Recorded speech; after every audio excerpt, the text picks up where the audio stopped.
Hello, everyone. Hopefully, you're doing well and you've been having a fantastic day, and that you got an opportunity to catch up on some of the Diamond League activity today, the Zurich Diamond League. Always much anticipated, one of the special events there on the calendar for track and field. Not the best of weather today, some rainy conditions, but still fabulous performances by a number of athletes, and we'll get into it tonight. It's been a while since I've been here. I guess I was here when we spoke about the Rome Diamond League, but I'm back. Hopefully all of you are doing well, and make sure you get all your thoughts in tonight. We'll cover as many of the events as possible, and certainly this is your community, so we'll have a good chit chat. Before I get into the events of the day, obviously some great performances, and we can talk about Chebet in a minute. Sha'Carri Richardson there winning the 100 meters, like what I saw from Russia and Clark, also from Salmon there from Jamaica in the 400-meter hurdles for women as well. Letsile Tebogo showcasing that even when he's not running at his best, you can't beat him. Some great stuff there to definitely go through, and we will touch on all of that. Importantly, one of the things that I want to start with is something that I guess I should get off my chest too. I did watch it. Hopefully, you guys saw it as well. Was that much anticipated Mondo Duplantis and Karsten Warholm matchup? It was a big build-up. In a way, some kind of fanfare, not your typical track and field build-up. The guys there in Zurich obviously put it on. Red Bull, Puma, all of them together, trash talking, boxing type of outfits coming out. And in the end, Mondo Duplantis won that quite easily. I'll be honest with you. We all know Mondo is fast. We saw it when he was an athlete, when he was a junior athlete. But I didn't really, in my mind, I didn't think he could have beaten Karsten, if I'm being honest with you. Only, even if he had gotten out better, which I was also questioning whether he would have gotten out better, given that he hasn't really been doing block work. He's a pole vault guy. Clearly, there's a lot of explosiveness there. You have to go really fast, holding a big pole. So we know he has the speed, but I just thought that Varham would have, ran him down, even led from the start, and it wasn't to be. And in a way, it was a brilliant performance by Mondo. 10:37, had a little bit of time to look at Varham, and it's interesting. So we finally get kind of a matchup. Many years ago, I think 2 years ago rather, there was all that build up between Mondo and Shelley and Fraser Price. Never happened. And this happened. A lot of people seem excited about it. And the real question is this what we really need? I don't know if we need this in the sport, if I'm being honest with you. But again, sometimes I can be a bit conservative or the boomer talk they may want to give the young people want to say. So I don't know if we need it, right? Like in as much as that, where is that rivalry coming from? Why do you want to see the world record holder over the pole vault versus the world record holder over the 400-meter hurdles? What kind of dynamic is that? How does that play out? I'm not quite sure. If you can help me with that, then it doesn't seem like they hate each other either. So there isn't any kind of special appeal for me in the same way we saw the 1990s. So if many of you remember, shortly after the Atlanta Olympic Games, clearly Donovan Bailey broke the world record, 986. It was 984. He ran in the final of the 100 meters. Michael Johnson also cracking 1932 there as well, over 200 meters. And there was that kind of build-up, plus there was some general distaste for both of them in terms of a rivalry. And them finding that 150-meter special race to run, we all know the story there. Bailey wins it. Michael Johnson never finishes the race. He pulled up injured. And for years, there's still that kind of a thing going on. I saw that. I can get with something like that, even though I'm not quite sure I like it. But it's much closer of a rivalry, trying to find a space for a 2-4 guy and a 1-2 guy. Well, mostly a 1 guy because Bailey was never really a 200 guy. And finding a kind of in between where you would anticipate they could shine and you could see this idea of who's the fastest man on the planet kind of play out. That I think that was the game in shortly after the Olympics in Atlanta. Here, I don't know what this was about. Not quite sure if we need it in the sport. Will it kind of kick on? Is it getting any kind of play outside of the area of track and field? That's the kind of question I would like to have. Thank everyone for joining me. I just see some comments coming, some people coming on the live. How are you doing? Yeah, it's good to see you. Hopefully you caught up today with the events there in Zurich. And so, yeah, I haven't gone into the Zurich results. I'm just kind of giving my thoughts on this whole Mondo, Karsten Warholm 100-meter matchup. Did we really need it? And, a lot of people watched it. I'm not sure what the legacy of that will mean. You could see even Mondo there was kind of hyped about it. I think he was mostly excited because maybe deep down he didn't think he could have beaten Warholm. And it happened. And then, he's calling out a potential race with Sydney McLaughlin, who only because she wasn't allowed to run, or eligible rather, to run in the Diamond League final, having not participated. Now she'll be at the Diamond League final, Sydney McLaughlin, that is. And, in races that don't count towards the places for the World Championships next year. Let's see. So She's Caribbean says, I thought it was satire, to be honest, LOL. Yeah, it's an interesting kind of race. They created it. It was more, I thought that race was more of an insider race, if you think about it. Like, people within the sport of track and field, they get it. You see Mondo, you see Warholm, but they don't hate each other. They're all Puma guys, right? Red Bull. It's one of those things. And I always commend Zurich, Lausanne to an extent in recent times, in the efforts to kind of put track and field beyond the regular space. So we saw even the women's pole vault there. I think it'll have it in the train station there in Zurich. And Zurich, if you've been to Zurich, it's a very nice city. I like Zurich. It's kind of expensive, but that's a different story. And yeah, to kind of incorporate that, I think a couple of years ago they did some stuff inside of the city center. Was it in Brussels or Zurich? I think maybe Zurich did it, or Lausanne. And so I get it. I get that type of stuff. I don't know what it really means, to be honest with you. It's not the rivalry that we had in the 90s with Michael Johnson and Donovan Bailey. And that's the only kind of two ways I can remember thinking about this. There may be other things like this before. We've all seen it. I don't know if you guys remember that Ben Johnson running against other people and was it a horse and all that kind of stuff. There's always these things that come up. If it helps to grow the sport of track and field, if it brings in a couple new people who never really participated and want to be a part of the sport, then I'm okay with it. Because I think that part, I'm always in support of the growth of the sport. But outside of that, I don't know. Anyway, so thanks everyone for joining. Don't forget to put your thoughts in. But let's get to some results. I want to start off with some results of the day, because I felt like, some good stuff. And don't forget to like the video. We're on display. So I'll immediately probably start off with the women's 100 meters. Let's talk about that first. Women's 100 meters, interesting, good lineup.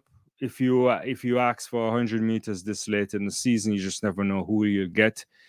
But you get the Olympic gold and silver medalists there. Julien Alfred, historic moment for her in Paris. Sha'Carri Richardson, silver medalist there. You got Asher Smith, an improved Asher Smith, that I'm just hammering it this way because next year when we see her again, I'm anticipating we're going to see a different level of Asher Smith under better or more consistent tutelage there from Coach Flo. You got a Talou still in the mix, Tamara Davis, Tia Clayton, Daryl Nita, Kambunje, and Bas Bataille. So the race ended up being an interesting race, obviously won by Richardson. So congratulations to Sha'Carri getting one over the Olympic champion. It's not the race you want to win. I think, obviously you'll be happy by winning this race, but everybody knows when you have an Olympic year or a major championship year, once you don't win there, you always think about that for the entire season and beyond. But good running by Sha'Carri to win this race.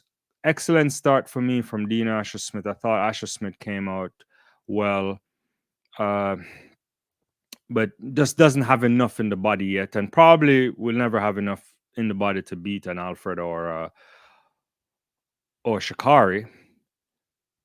But we must first recognize it wasn't necessarily an ideal night for sprinting there in Zurich. There was rain, it was wet.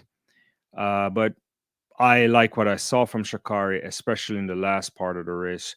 A level of composure there. She was relaxing, didn't look like she was bothered, and she ran well. The first part of the race still needs some work. I think they all know that. If she ever gets those two things together, it's really an interesting type of thing. Julien, I felt, dipped a little bit early, probably cost her. Maybe she probably would have lost anyway, maybe after when I looked at it again, but dipped in a little bit early. So also, I didn't really like the way Julien ran that race. Some of the mechanics were a little bit off the place. The left hand didn't look as clean as you'd like to see. It was a little bit flary, but it's not a big deal. I mean, she's the Olympic champion. She, back on the circuit, probably had a lot of good time in the last few weeks after the Olympic Games. So, but good running from all of those three women. Good timing as well. To be running, 1084 there, 1088 and 1089. Good running there. Talu looking good as well. Just to kind of end it out there. Tia Clayton running a lot on the circuit since the Olympic Games, so she's basically building up her capacity for next year and beyond. I would imagine. But good from Sha'Carri to win.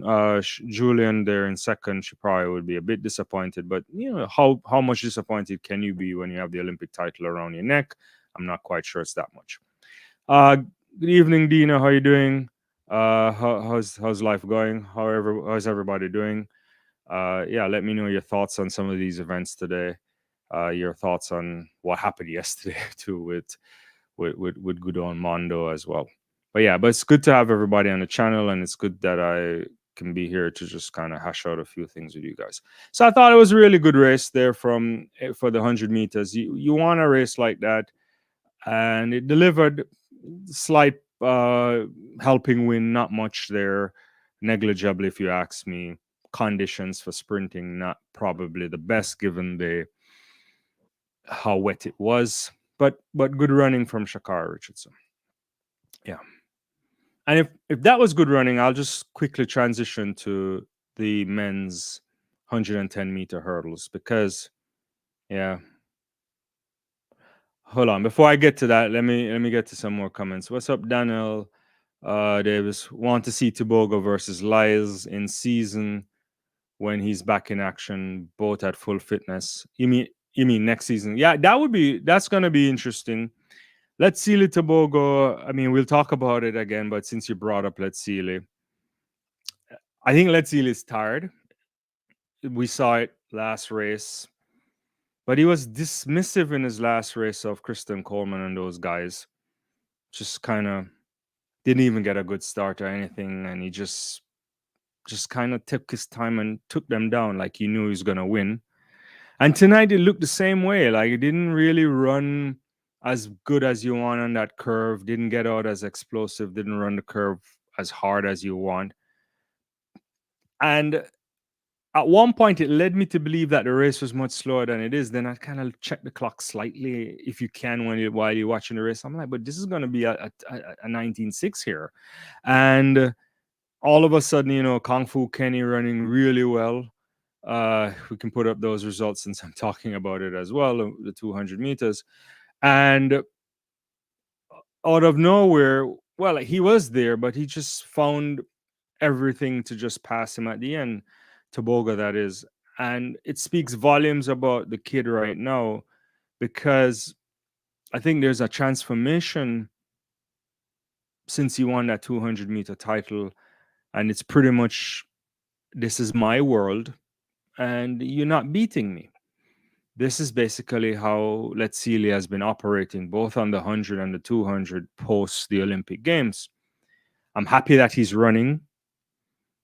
There was an interview where they asked him how he continues to do it. He did the proverbial sign for money, which is fine. But it's important that you get to see the world-class talent still on show.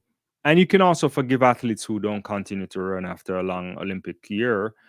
But Letsile Tebogo is one athlete that's doing that. 1955 in that kind of condition. Really good running there. Very close to the meeting record of 1952 from Noah Lyles. Kung Fu Kenny there. Personal best. Still popping up and running well. Aaron Knighton there as well, doing a 1979. Fred Curley, season best for him, 1981. Ogando also 1987. So 5 guys going sub 20. But there's not much we can say. So to go back to your point now about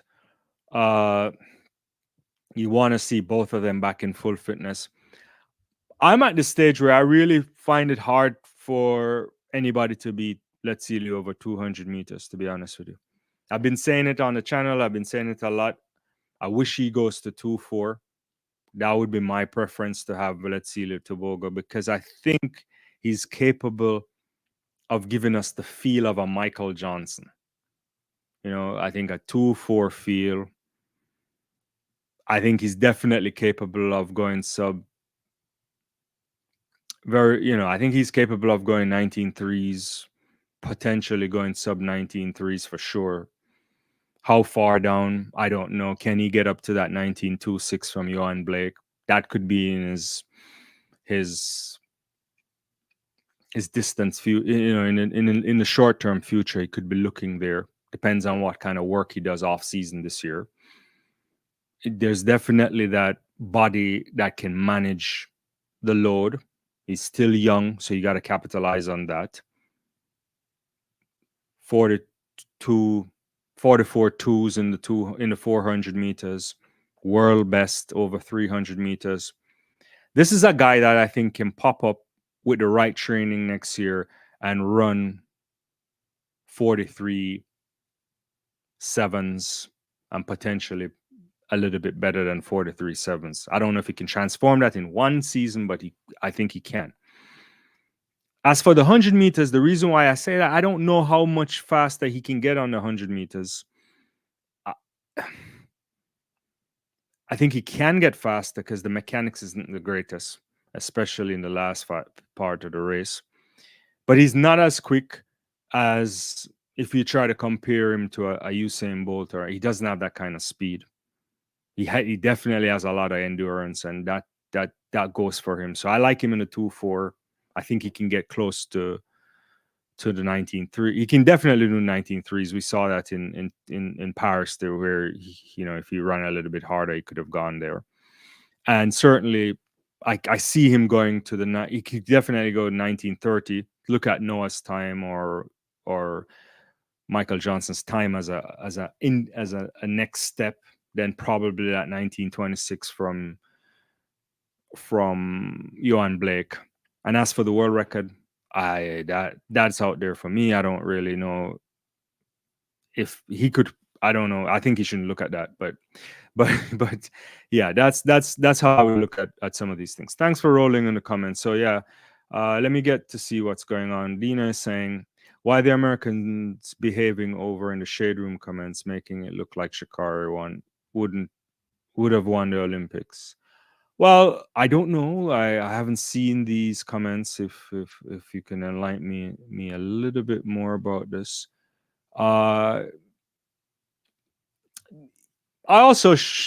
We should also know when you go into certain circles in terms of what people say, they may not necessarily, to put it in a nice way, understand the context of the sport and so on.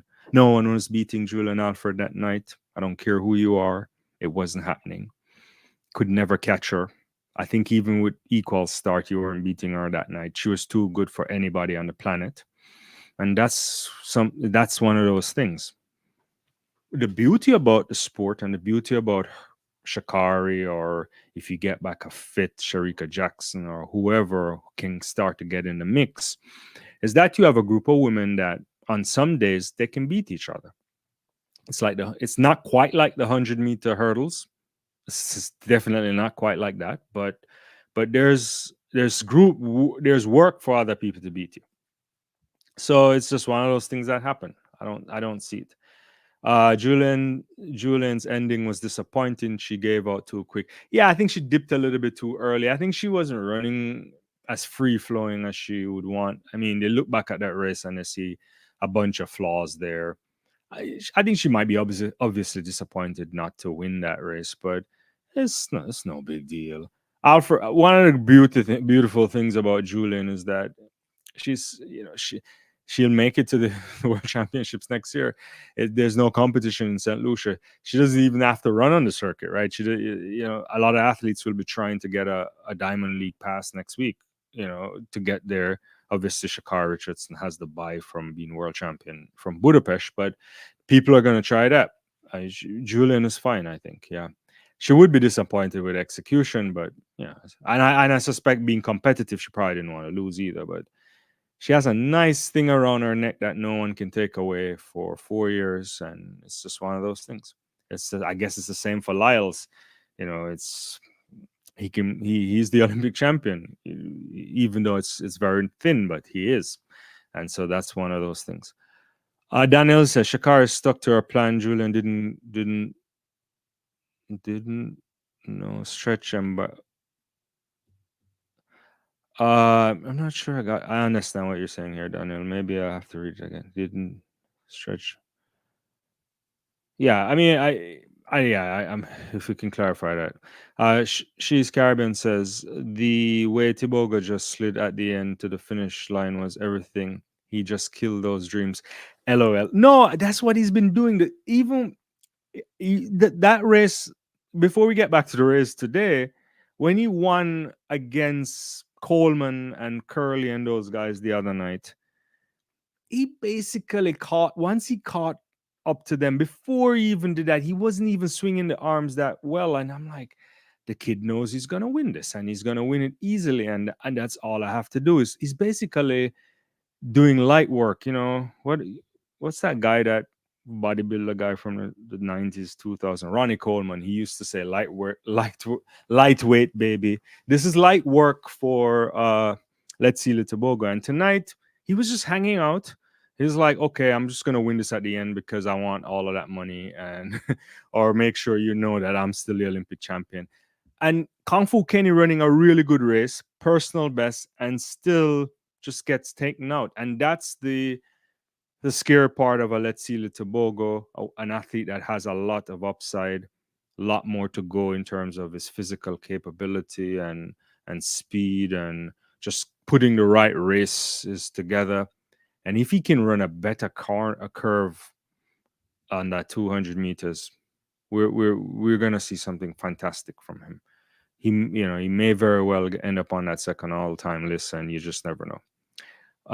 Where am I here? Dina says Tebogo need to work on the curve. See around. Yeah, exactly. He has to do that. Yeah. And I don't know what this is in response to. Dean, because she would have. You mean Sha'Carri? I don't think so. Chris, how you doing, Chris? It's 10:20 a.m. in Kangaroo Land. Saw a women's 100 meters and felt sad for Asha Smith, who had a brilliant start, poor finish. Yeah, Dina. Everybody knows I have a lot of time for Dina. I like Dina Asha Smith. Thought Tokyo was going to be a good year for her, and then she got that hamstring injury. Here's the thing. If you put Asha Smith's season in perspective, I think she's in a healthy place. She made a big decision to leave her longtime coach, and she finds a way, and she changes continents, and she goes to Texas of all places, and she's in a unique place where there's a lot of talent there. Your Alfreds, your Adelikes, and it's a great environment. I think Dean Asher-Smith, the best of Dean Asher-Smith, we'll see next year, because it will be good enough time to work with her even more, understand her even better. She understand flow better. Next year, you'll see much better. That doesn't necessarily mean that it will deliver the kind of podium placements that we might anticipate. That's the only challenge, is that the sport is so competitive. But I would put it to you that I would anticipate seeing a Dean Asher-Smith in the very low 10.8s, potentially getting into the 10.7s. I think she can be in that kind of space. And I think you could see her in a 21 low 8s, 21 7s there. That would be good progress for me. That would be good, potentially getting her on one of those podiums, 200 meters possibly, if she's at the best shape of her life. We've seen some moments where you just know that it just needs a little bit more work, background work there from Flo, and she might be good. It doesn't though mean that she'll win. I'm not saying that I want to be on record on that, but what you'll see is the best of her at this stage, as she approaches that period in her career where, there's not much left, right? So that's how I'm thinking about it. What's this? Dina says she was right when she saw Alfred in the semis and came out once again. Okay, yeah. I actually Julien Alfred is the Olympic champion. The hard part about this is that there's no hard part about it. It happened. Got fair and square. It wasn't even close. Nothing. You can't complain. You can't make excuses. Alfred won. That's how it works, right? Like, you got to come back another time. It's one of those things. Yeah. How you doing? How you pronounce this, Mark? Yes. Good to have you on the channel. Thanks for joining. Yeah. Dina is saying, wonder what Noah will come with next year when him lose to Tebogo. I hope the excuses is out. Yeah, I think, sports, it's going to be an interesting thing, because Noah Lyles will go down as one of the all-time greats over 200 meters. Certainly. At this moment, he is. But it's going to be interesting that it's very unlikely that he win an Olympic title, right? He didn't, I suspect Noah will try to be around for LA, but that's a different age. I don't know what can happen there. I think we're in a Tebogo moment where he's gonna win a lot, right? He's gonna win a lot for the next few years. The writing is on the wall. This guy's gonna dominate the sprinting world. If he continues to do the right thing, keep his head on his shoulder. And we must not forget how devastating a year it has been and continues to be for Letsile Tebogo. Yeah. He lost his mom, and that's difficult by any stretch. And so the kid has a lot of upside, lots of upside. I don't know where. I think he'll dominate for years to come. I suspect, and I think Lyles in particular may have to start thinking about just not doubling anymore. That's how I would think about it. I think Lyles should stop doubling if he wants to continue there, because I don't know if he can double and pull out the times necessary when doing the rounds to be in a place to win the 200 meters. But we'll see. You will see. Next year, that's all. One of the great things about it. It's right there for the taking. Lyles will be there. I suspect Tebogo will be there too, and as long as no one is injured, we'll hope to see the best of them. Dina says, if Dina can PB at least 10.78, she'll be on that podium. Yeah, if she can go sub 10.8, I think there's a space on the podium. But it's interesting. It might be more than that, right? I could see 3 women doing a 10.6 next year, right? If you assume, I don't know, that Richardson would be in the same space in a 10.6 range again. The same for Alfred. Question is, what we'll get from a Sharika Jackson. Will she come back and try to double? Is that a thing? There's interesting space there. Yeah. Hey, Chris, it's a different era. You didn't have those special spikes and you had to run on, grass and all that stuff, Nevada, how you doing? Do you think Lyles will break his American record in the 200 or he has hit his peak in the 200? You saying peak early in the career, didn't get fast after 2009. I don't know. I probably know if he continues to double. It's very hard to double. And you brought in the great man Usain Bolt. And at some point, someone will come and break those records. And you'll hear me and a lot of people say, how you break them matters. Most people might say it doesn't matter. But again, the 200-meter world record is just so outrageous because it comes after rounds in the 100 meters and rounds in the 200 meters and more rounds than they have now. So it is very special to do that in a championship setting. That's why I'm always saying that I find it very difficult for an athlete to break that record in a championship setting, especially if they decide to do the double. It's very, very difficult. I don't know if you can just draw a straight line with Bolt or any athlete, because some athletes can also get. Usually, you don't get so fast as you get really older, or closer to the 30 age or beyond, because you start to pick up niggles. Stuff happens, unless you're like Shelley Fraser-Pryce, who is once in a generational type of athlete where things just work differently for her. But importantly, I don't know, right? I think Noah won't stop doubling because why should he stop doubling? I think he's experienced some success there. 2 years in a row, he's won a 100-meter title. When probably 2 years prior, most of us didn't think he had a shot at doing that. The future is interesting, only because I think he should pick the race that he probably could be best in, and probably that's a 200 still. I suspect that there's athletes coming really fast as well, over 100 meters. I'd like to see what the Thompson kid gets up to. He's basically looked like he's done for the season too. We haven't seen him since. Picked up some niggles. Hopefully he can get fit. We'll see hopefully a rematch next year in Tokyo. I don't know, just to answer that.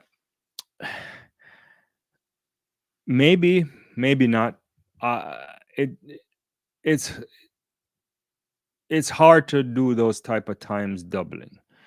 Can he do it on the circuit? It's possible. Maybe a great night on the circuit, that's possible. Potentially in a non-championship year, but we'll have to see.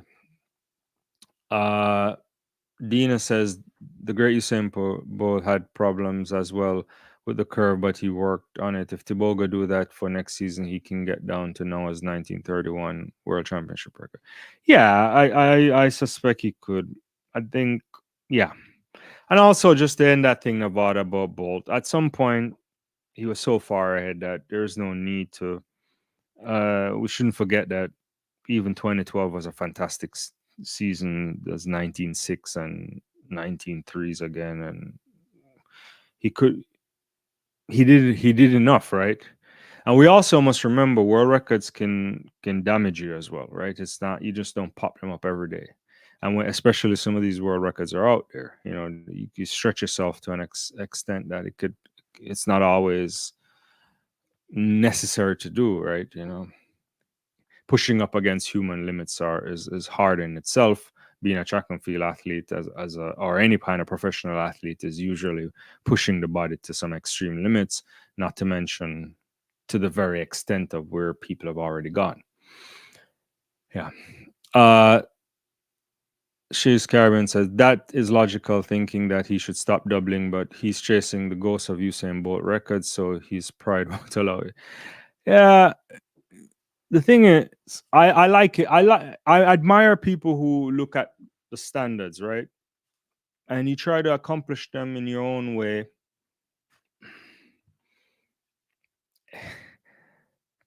It's just the dude from Chilani was different, right? It's yeah. I think Noah has been tremendous for himself, as for the sport in general. A lot of,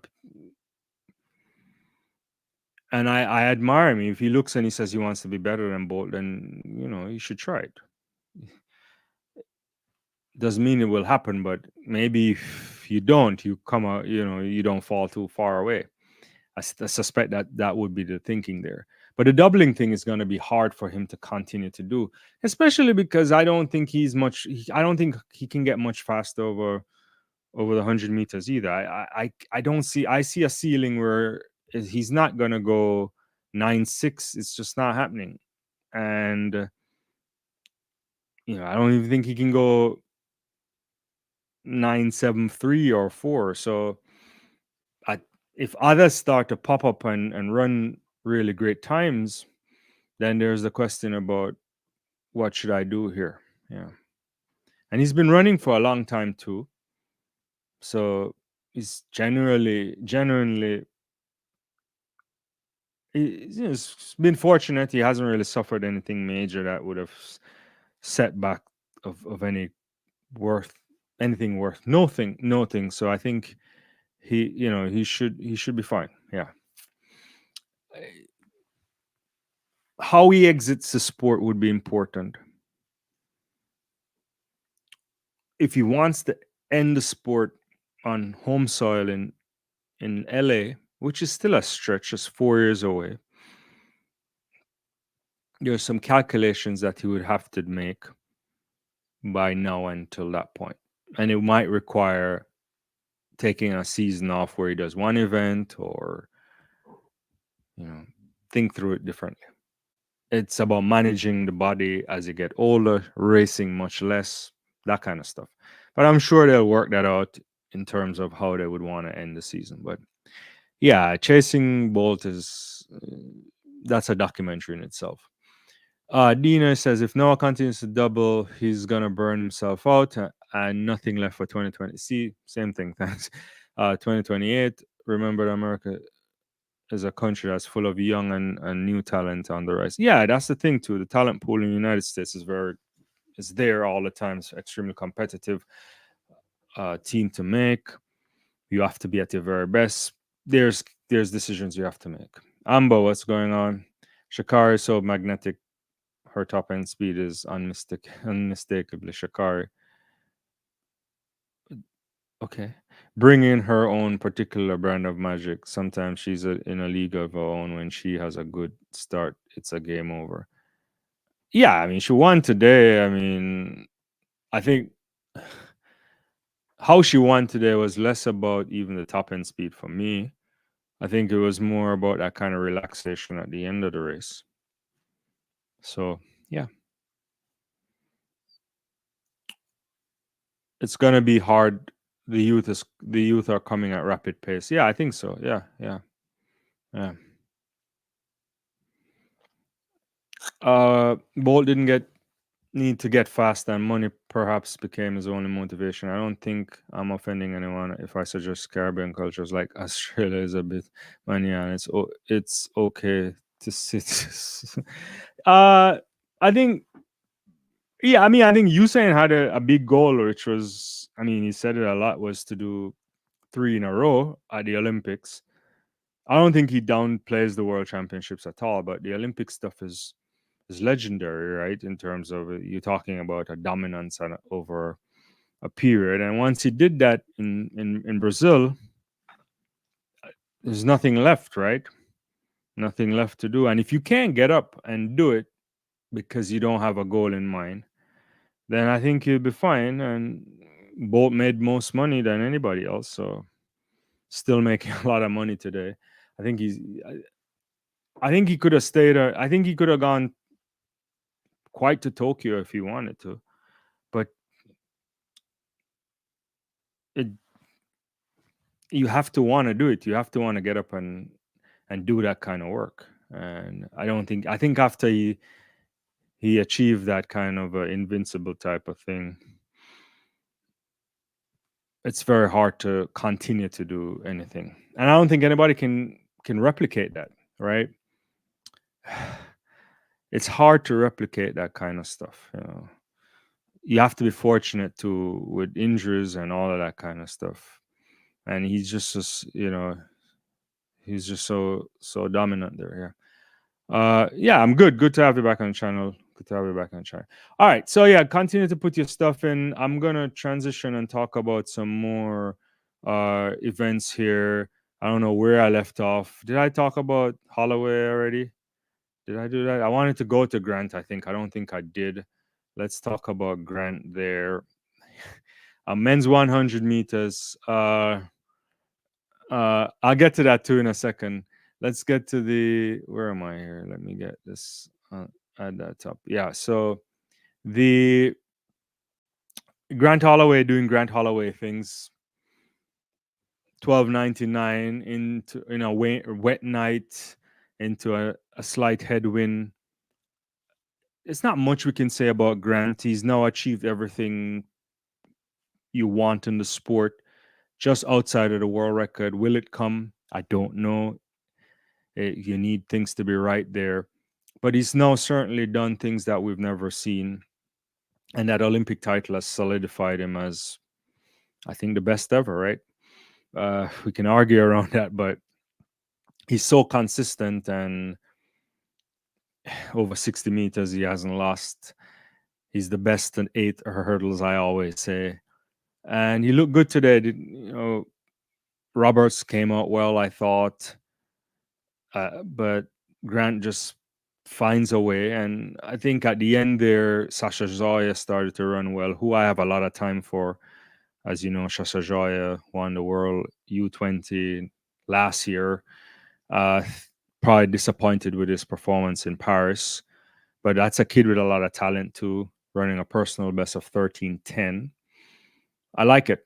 Hansa Parchment doing a season best there, but Hansa Parchment looking like Hansa Parchment all the time.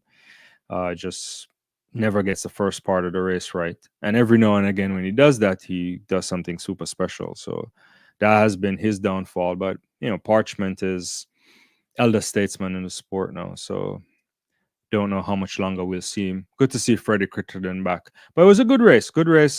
Had some good guys there. Cordell Tinch, obviously. Simonelli, who I thought was having a great season earlier this year, didn't show up the way I thought at the Olympic Games. But it was a nice run there from Grant Holloway, and we got to put a lot of respect on his name. Let me get to that comment that you're saying there. Enough of the Lyles Bolt talk. What's your take on Sydney? She's really thought she was supposed to race the 2-400. Okay. All right.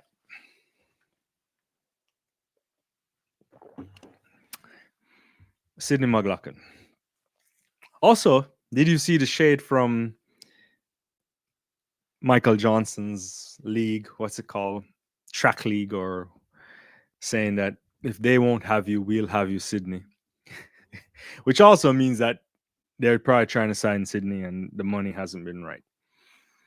What can we say about Sydney McLaughlin? I want to first start with the platitudes because I don't want this to come off as if I have a problem. We're talking about one of the greatest athletes we've ever seen, with the ability to do probably everything from 100 meters up to 400-meter hurdles. Who knows? If she wanted to run an 800 meters, she probably would do a 155 too if she wanted to, right? She's that talented, right?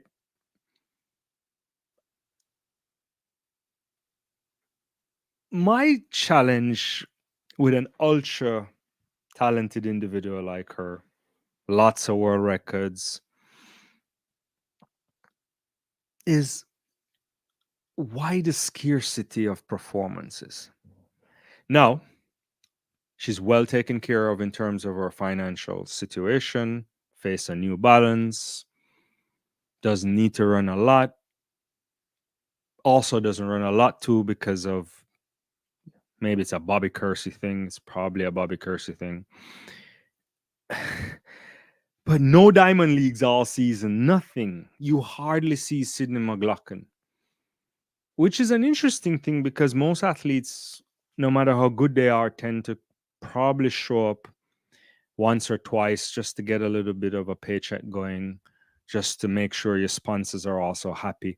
I'd be intrigued to find out what kind of a contract Sydney really has with New Balance because you don't see her that much. Obviously, you see her US National Championships. She did show up early. Was it in LA early this season? Shows up at the Olympic Games, world records. But is she even doing enough to even meet the demands of some of the, the showcasing herself around? So I say a New Balance or whoever else she has are happy with the amount of time she's on display. That's I don't know the details on that part, but I would love to see that. Any meet director in the world would want Sydney McLaughlin on the list. I'm not quite sure what they were thinking there, if there was a mix up in the interpretation on her side or on the organizer's side there in Brussels. But when I first saw it, and I was gonna come on and do a quick 20 minutes on it, couple week in the week, was it in the week or whenever it came out? I was like, but isn't this a violation of the rules? And before I even got a chance to look, everybody has started to post about it already because you can't get into the Diamond League final if you haven't competed. So you can't get one of those wild card spots. And then, they changed their mind, obviously, to keep consistent with that. Some people are upset they should have allowed Sydney, but you can't break the rules that way. And now she's going to run some special races. I'm not quite sure what those are. Have they decided on it? I heard that she'll be there, but who is she running against? What's the point there? Because when I saw it at first, I was like, is she trying to run those two to get the wild card spots for? Well, she could only get. Yeah, she could get. Yeah, she could get wild card if she was eligible. She would have gotten wild card spots for next year, but she isn't. I principle is principle, I guess, in the sport because it matters. If it was just like a regular meet and you bump an athlete, fine, because she's a bigger name and you think she might be a bigger draw, certainly. But when your performance counts towards the world championship, then no. And also to get bumped if you're an athlete who ran all season and you earn your spot in the lane, that would be a hard pill to swallow and a hard explanation to give. So I don't know. I would hope that Sydney McLaughlin runs a lot more races. And it doesn't mean that it has to be because she wants to earn, but just to give fans the opportunity to see her a lot more. She doesn't have to run as much as Femke. Femke runs too much. But I'd love to see her early season and at the end of the season, So that's the kind of thing that we need to see. Dina says, so yeah, it was messy, but I think they found a way because they're still in, to get her there. I don't know what she'll do. Dina says Sydney is very reserved to me. She doesn't bring excitement to me. I don't like the girl, but I do like the girl. Sorry, but the money she wants is ridiculous, as I heard it from the American. Yeah, yeah, she does. I don't know what kind of work they would do, Can Sidney McLaughlin sell out a stadium? I don't know.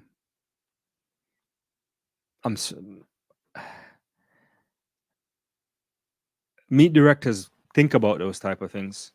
Obviously, Usain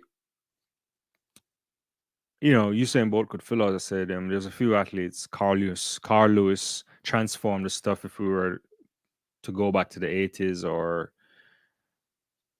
a lot of the money that we even started to get on the Golden League before the Diamond League and all that stuff, Carl did have a little bit of not him alone, but he certainly had play, because whenever he showed up, a lot of these things would be filled out, and they were paying pittance at those times. So the question is, what is her real value? I don't know the answer to that. I'm suspect they have to have some market research on that, and they should know that. Is she top billing? When you put her on a advertisement, then people show up. I don't even know if I don't think she even walks in the same appeal like, say, Allyson Felix. That's a different class of an appeal. And you can be the great athlete, but if you can't come with a charisma or people like you to want to come see you, it's interesting, right? I don't know, but she needs to run more, I think, just to satisfy the regular folk like us who love track and field, and then maybe her other fans as well. Nevada says Freddie Crittenden got signed with Adidas. It's good to see all athletes get through these. No, it's good because he had nothing, right? And he found out he got something. I don't know how much it is, but if there's ever a guy who used the repechage round well at the Olympic Games, he did, and it worked out for him, and I'm happy. Fix Run Girl, and it was not even hurdles. It was another race. Yeah. I don't feel Sydney. She wins races, but I'm never intrigued by her presence on track. She wins, yes, but she has no star quality, unlike the power of Sha'Carri. Yeah, that's true. Richards have a different type of appeal. I don't know if we have to put it in the same way there.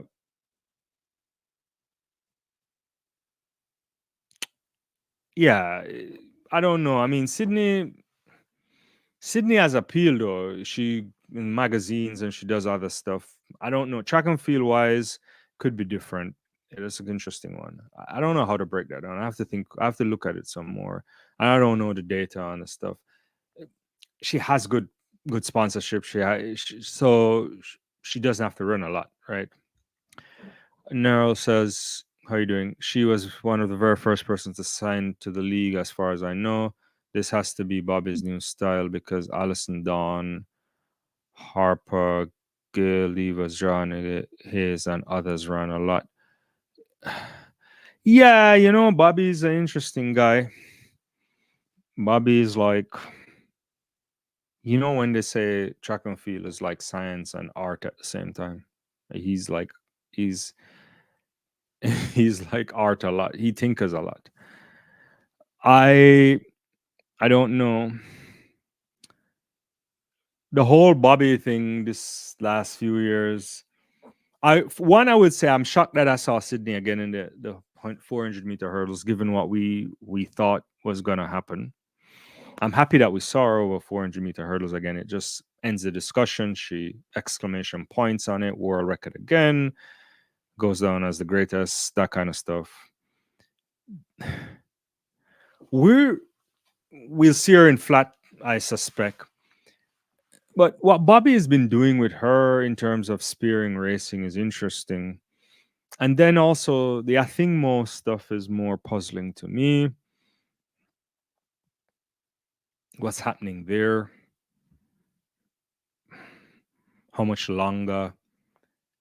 I know she had some niggles, she had some different stuff, but there's a general indifference, it looks like. It's hard to measure people's faces, but she's also another super talented athlete that we want to know what's going to happen. Yeah, so I don't know. Yeah, but Bobby over the years, he's different. Yeah, I don't doubt he has their best interests at heart, and he's doing everything to maximize their ability. We also know Bobby doesn't like the European circuit. So all these new meets that are going to pop up in the United States in the next year or so, I think will be to his liking. So we might get some more running. We saw the other stuff that there's a few of those other meets. They don't currently occupy the same kind of prestige as say a Diamond League does. But it will come though, right? Europeans are just different. They've been putting on these meets for a longer time. There's more prize money. Also, it's embedded in the World Athletics kind of calendar, so that speaks to the level. But there's some shifting that may be happening. I was back and forth with some people recently on the channel about how is the Michael Johnson thing gonna work? How long will? Because I think the big thing here is the TV thing. For the sport of track and field to grow, it requires a lot of TV revenue or streaming revenue, some kind of platform revenue. Yeah, you got to put a spectacle and crowds have to be inside of the stadium. And you have to crack the US market. That is the biggest market for sport, for any kind of thing. If you can crack that market, then some money can be had. And then that will transform the sport in some interesting ways. Because athletes deserve better. They deserve to be rewarded for some of those performances. Your Ryan Crousers, your whoever, your Mondo, your Beatrice Chebet. But if people aren't watching and following, the ad revenue won't come together. And sport in general is at us kind of an interesting point where even that is changing the landscape. There's been all that talks with the IOC and NBC. NBC spends the biggest amount for the rights for the Olympic Games. And they're not quite sure if they can recoup all of that. So there's that kind of question of the long-term thing there, Yeah. Amber says, no kid screamer name. That's in reference to Sydney. I hear what you're saying. I mean, look, the appeal of a Richardson is beyond the sport. She has a lot of people who don't follow track and field, so she's transcended the sport. The question is, can she bring people to watch the sport? That would be great. I'm suspecting that she does, but how much and how can you capitalize on that is a different question. Nevada, I'm not convinced I think Mo fits Curse's training camp. Yeah, a lot of people have been saying that. I could give it another year. Let's give it another year. We'll see. If it doesn't work out after Tokyo, then maybe there's a question mark of what she wants to do. There are people who say she doesn't like to run either. I don't know. It's I'd love to talk to them about it, but we'll see. All right. Whoa, we're almost getting on to an hour, and there's all these results that we still haven't touched on today. Let me get through some more before we get out of here. Let me talk about 400-meter hurdles. I like what I saw today from Salmon. Thought she was good. What was it? 6th place at the Olympic Games, but for her to run a personal best, very strong at the end there because Anna Cockrell was making moves. The Olympic silver medalist, the surprise Olympic silver medalist, if we can still say that. And yeah, it was good. Shamar Little there running strong, but didn't have enough there. But I didn't know that someone had that in the legs this late in the season, to be honest with you. And to go sub 53, I think that is really putting her in position to think about next season, because the hurdles are in a space where you really have to be going sub 53, trying to get down to those 52 lows, 51s. I suspect if Sydney McLaughlin moves away, then there's an opening there. But it's not an easy opening. Anna Cockrell had to run 51 in order to medal at the Olympic Games. So it's tough, but really good running there from Saman. I like what I saw today as well. And likewise, even in the men's 400-meter hurdles, Rashawn Clark looking strong. I think that kid has a lot of promise too. I don't know when the podiums spots will start to open up in the men's 400-meter hurdles. It's one of those places where it's really tough to kind of crack, if we're being honest with ourselves. You have to be in the 4 to 6 club and in potential the low 4 to 6 club to crack medal podiums. I suspect Rai Benjamin, Carson Varholm, and Dos Santos can continue for a while, even if we kind of say that Varholm is in decline. But to be in decline still means that he can still run 4 to 6, 8. And which just really is out there. You know, good running by Samba too, Maji, all those guys, Doko and CJ Allen was there. But what I want to see from Clark is, can they push the body to get to a point where he can start to approach that 4 to 6 range? You know, still very young. Saw him last year, world under 20 record, that kind of stuff. 47.34 this season. Probably didn't do as well as he wanted to, but 47.49 is very, very fast. But in the balance of things, if you're going to start making claims for medal podiums, then you got to be getting closer to 47 flat and sub 47. And that's just the reality there. And yeah, it's one of those things. Yeah. Where am I else? Yeah. So I like what I saw there. There's some other stuff. Let me shout out to Beatrice Chebet as well. Let's do that. Chebet is super, super talented. Double Olympic medalist there, gold medalist. Was on course today to try to break that world record over 5,000 meters, which will come because I think the 5,000 meter world record, likewise the 10,000 meters or so, will continue to be broken for years to come, especially with the women. And yeah, 14:09:52, outrageously good time. World lead there, destroying that meeting record that was set in 2011. At one point, she was on course to break that world record, but she just couldn't keep up with it. Conditions, I guess, was windy a little bit, wet a bit, but there's all these different talks about whether that helps the athletes there. I don't know. You have to ask them on that. People have different expectations of what it means to run a 5,000 meters on a cool night or so, or after the rain. It can vary. But Beatrice Chebet is outstanding.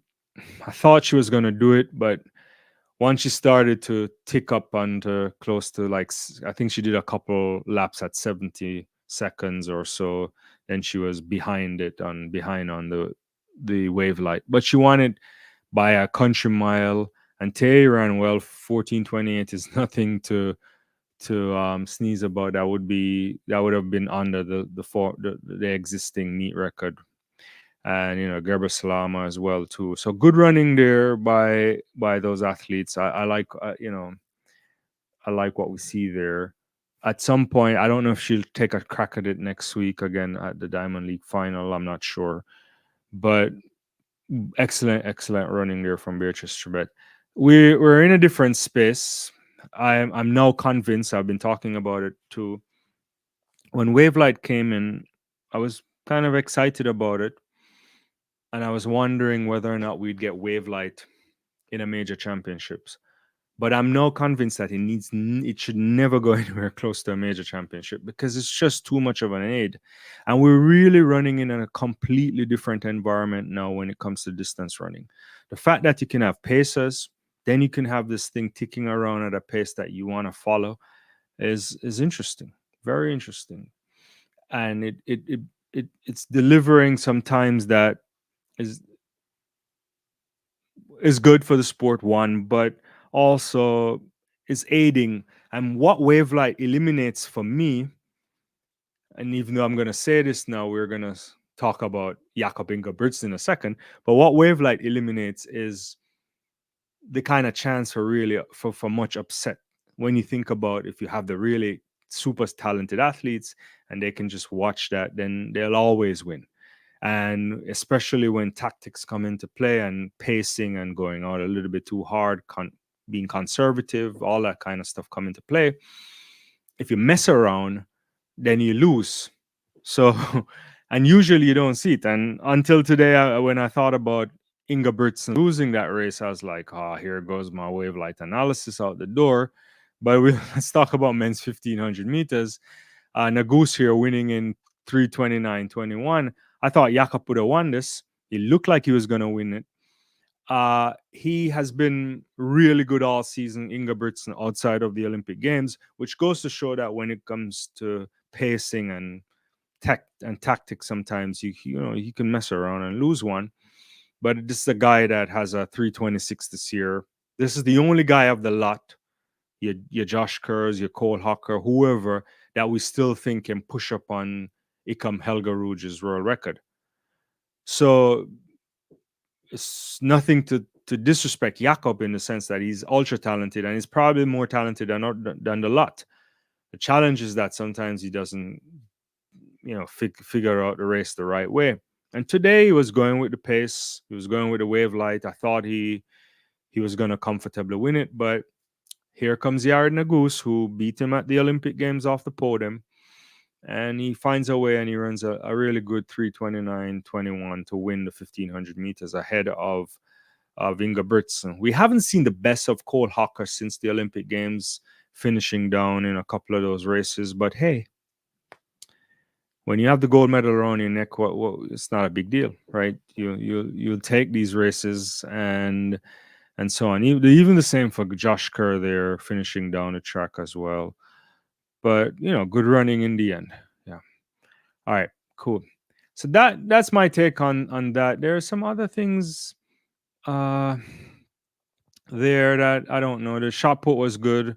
Thought Ryan Crouser won there. 22.66, good from him there. Fabry also 21.86, and Otherdal. Rajendra Campbell finishing down in 8th, even though he was doing some good throws a couple of days ago on the circuit. I think in Berlin. Was it in Berlin? He was there doing some good stuff. Oh, I also like the pole vault. That was fantastic. I like the venue they did for that too. Nina Kennedy obviously having a fantastic season, 487. It's the same 3 from the Olympic Games. Obviously Newman ahead of Moon here, but 487, 482 for both of them. Really good stuff. High jump was good to me, for me as well in the women's, mostly because at one point during the high jump, I thought Yaroslava was going to mess around and lose this high jump. She had to, I think she passed that on her third attempt at 193, went to 196, and then, passed on 198 and had failed attempts at 201. High jump difficult to do there in those kind of conditions, but it was good. Olaslagas looked good at one point as well. So yeah, good to see all of that stuff happening there. So the meet overall, I thought was really, really good to watch as usual in Zurich. Track and field season about to end, obviously. We're getting up to a point where there's Diamond League final left. And that's going to probably get to the end of the season. I appreciate you guys sticking around. I'm going to put out a video soon, once we get it. Hopefully you get a chance to watch it. But many of you would have gotten this email. I don't know if you did, but World Athletics did send out an email about giving feedback on the mile steeplechase, bar clearance in the pole vault, and obviously the takeoff zone in the long jump. So they had the track lab thing last week, and I got a chance to look at the those on display in there's a meet that you could see where they're testing the stuff with the Seco equipment and all of that. And I have some thoughts on it. And when we put it out, let me know your thoughts on it. So if you've seen that, if you've seen the takeoff zone, I've now seen the takeoff zone thing in action. I've seen it obviously when they first sent out the information on PDF, but I've seen the long jump now in the takeoff zone thing. It's kind of interesting. I don't know. I need more. Steeplechase, I think I like the mile steeplechase, and bar height clearance, not bar, but height clearance as opposed to bar clearance in pole vault. I don't know. But yeah, I have a video on that, just giving my thoughts, coming out soon. So yeah, I'm going to call it a night. Hopefully you have a great rest of your evening wherever you are. And thank you again. Don't forget to subscribe to the channel. I know most of you probably already subscribed, but do like the video. And yeah, I will be back again as soon as we can. And watch out for a few other stuff that we're trying to cook up on the channel. Appreciate everybody. Take care. Bye-bye.